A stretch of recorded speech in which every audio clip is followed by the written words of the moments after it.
dan kunci pintunya. Inilah saatnya kamar angker.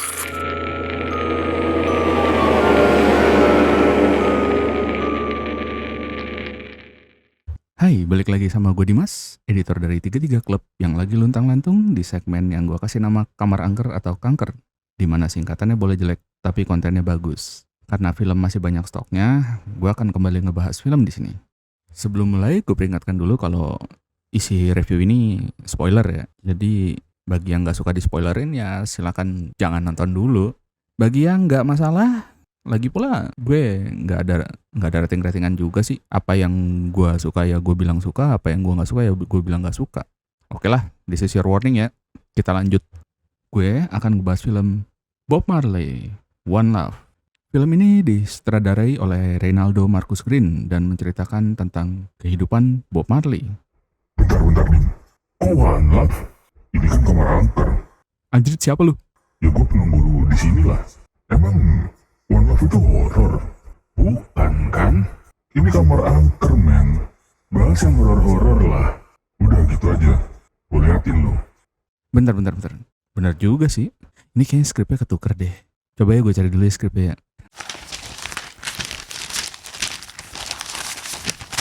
Oke, kita akan membahas film horor terbaru dari sutradara yang sudah teruji.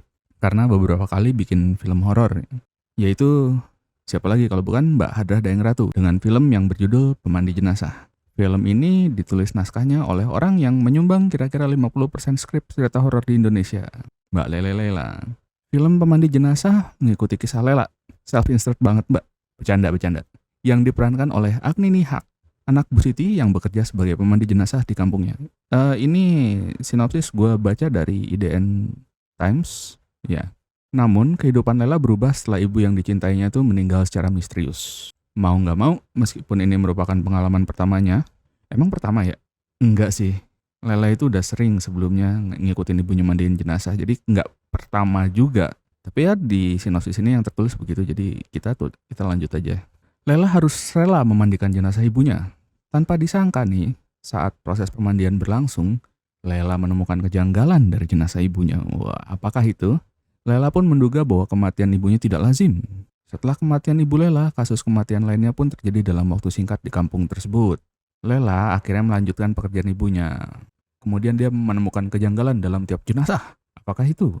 Dan bertekad untuk mengungkap misteri yang terjadi. Sekarang, kayak biasa, gue bakal nyebutin apa yang gue suka.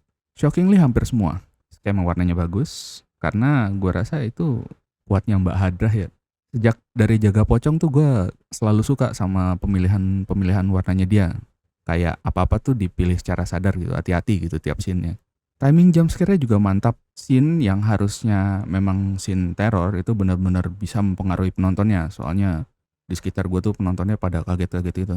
Dan gak hanya scene teror sebenarnya. Scene haru saat si Lela mandiin ibunya itu ngingetin gue banget sama ketika Gohan nyoba Kamehameha satu tangan ya ke Cell ya.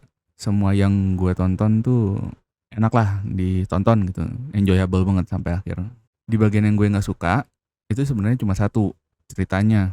Ini mungkin karena self-insert kali ya. Lagi-lagi ini bercanda. Tapi si tokoh utamanya tuh walau sering banget digangguin setan gitu, tapi nggak terasa ada di dalam bahaya sama sekali. Karena menurut gue pribadi, posisi si tokoh utamanya dan penonton itu sama. Cuma saksi dari kejadian aneh. Penjahatnya tuh nggak peduli, bahkan menentang si tokoh utamanya untuk ikut campur gitu. Tanpa benar-benar berusaha untuk mencelakakan Lela. Yang artinya ya Act 3 itu jadi nggak kuat ya. Sama ini mungkin bukan nggak suka ya, tapi lebih ke apa yang gue pilih buat gue lakukan. Jenazah-jenazah yang dimandiin, walau sudah dapat riasan pucat tuh, tapi tetap di beberapa bagian tuh kelihatan kulit manusia hidupnya gitu. Kayak misal waktu Lela mandiin ibunya dan dia nyiram kepala tuh, riasan yang ada di atas kepalanya tuh kehapus dikit gitu. Gue sih akan edit sedikit scene-scene itu di post pro. Kayak gue desaturate dikit gitu biar kelihatan lebih pucat. Selebihnya gak ada masalah sih. Udah dong. Ya habis dong pembahasannya. Nggak. Jadi ini bonus ya. Gue tambahin satu hal deh. Ini hal-hal yang gue temukan agak lucu di filmnya kalau kita pikirin banget gitu. Kayak misalnya, pertama, kejadian di tahlilan ibunya Lela. Itu dari point of view orang yang gak bisa ngeliat setannya ya. Karena kan cuma Lela yang bisa lihat. Agak lucu. Lagi asik-asik kayak tahlilan, tahu-tahu satu orang ibu-ibu jerit. Lampunya mati. Tahlilannya dilanjutin, Abis itu ada mbak-mbak, ya mbak-mbak kan si Lela jerit lagi. Kalau gue yang jadi peserta tahlilan itu, gue akan mikir, emang tahlilan tuh se-exciting ini gitu. Sama ini, yang kedua tuh saat Lela mandiin ibunya. Itu dia nemu kalau ibunya tuh keselak kawat duri gitu. Ini tanpa memberitahu loh ke penonton arti dari kawat duri itu apa. Itu si Lelanya tuh kan langsung jerit gitu, nangis sejadi-jadinya gitu. Gue kan bisa aja nganggap bahwa Lela akhirnya menemukan kalau ibunya diam-diam suka ngemil kawat duri pas tidur. Terus sekarang Lela marah karena dia nggak dibagi. Terus ada kejadian di tengah film ya, yang ketika Lela sempat bongkar makam gitu. Dengan tenaganya sendiri itu Lela dapat menggali kubur secara sempurna, bentuknya kotak dalam hitungan jam. Artinya apa? Kayaknya memang ibunya Lela itu salah. Lela memang mungkin nggak berbakat buat mandiin jenazah, tapi berbakat sekali buat gali kubur.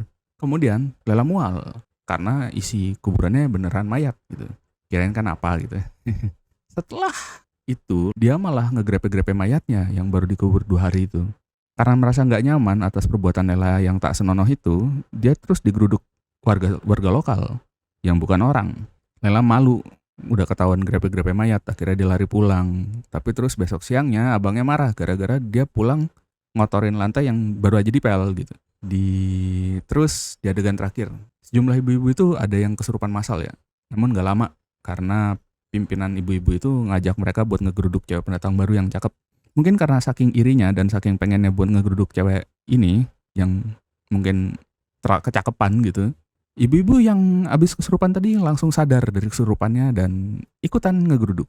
Sesampainya di tempat si cewek pendatang baru ini, si cewek itu diseret keluar terus digebukin. Anehnya, di tengah-tengah dia abis digebukin itu cewek itu sempat monolog. Dia berdiri, terus dia, kalian ini, segala macam. Dengan muka yang masih mulus. Mungkin cewek ini nggak hanya mampu menyantet, tapi juga merupakan murid perguruan debus. Siapa tahu kan? Udah sih, kali ini udahan beneran. Yaudah segitu aja. Ciao. Tolong di like dan subscribe. Kalau enggak, lu semua kita datang yuk.